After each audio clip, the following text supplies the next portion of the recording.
এরপর প্রশ্ন হলো, আমাদের গ্রামে প্রতি বছর একদিল গানের আয়োজন হয়। একদিল হচ্ছে মানতের গান। সাধারণত বাসনা পূরণের জন্য সত্য পীরের নামে মানত করা হয়। তারপর পেশাদার বয়াতি ডেকে গাওয়া হয় সত্য পীরের বন্দনা গীত। এই গানে নাকি অনেক ফজিলত। আমার বাবার যখন সন্তান ছিল না তখন এই গান গাওয়া হয়। দাদার মতে এই গানের বরকতেই নাকি আমি পৃথিবীতে এসেছি। এই গান সম্পর্কে আপনার কাছে জানতে চাই।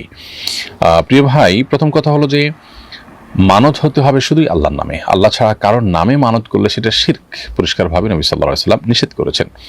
দ্বিতীয়ত হলো, মানত হতে হবে বৈধ বা ভালো কোনো কাজের জন্য।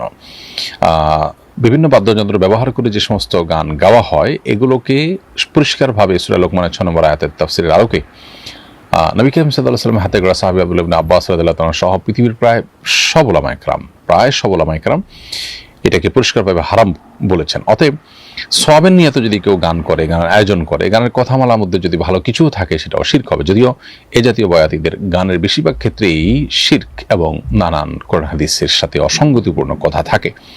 অতএব এই ধরনের আয়োজন করা পরিষ্কারভাবে গুনাহের কাজ, শিরকের কাজ। যদি কেউ মানত করেও সে মানত পুরা করা জায়েজ নয়। আপনার জন্মের আগের যে ঘটনাটি আপনি বলেছেন এটা কাকতালীয় হতে পারে, আবার হতে পারে যে ওটা কারণেই হয়েছে, কিন্তু তার কারণে যে সেটা সঠিক বা সেটা যে সত্য বা সেটা যে আমাদেরকে আমল করতে হবে এমনটি মনে করবার কোনো কারণ নাই। কারণ সঠিক বেঠিকের মানদণ্ড এরকম কোনো বিষয় নয়।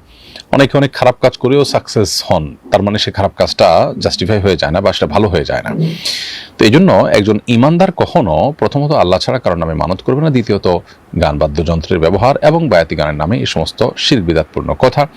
এবং সেখানে বলাই হচ্ছে যে সত্য পীরের বন্দনা গীত। আল্লাহ তাআলা কোরআনে কারিমে আমাদেরকে তার প্রশংসা করতে বলেছেন, আমরা আল্লাহর প্রশংসা করব। আর বাকি সব মানুষ আমরা আল্লাহর গোলাম, আল্লাহর দাস। সেখানে আয়োজনই হচ্ছে আল্লাহর দাসের প্রশংসার, আল্লাহর প্রশংসার না।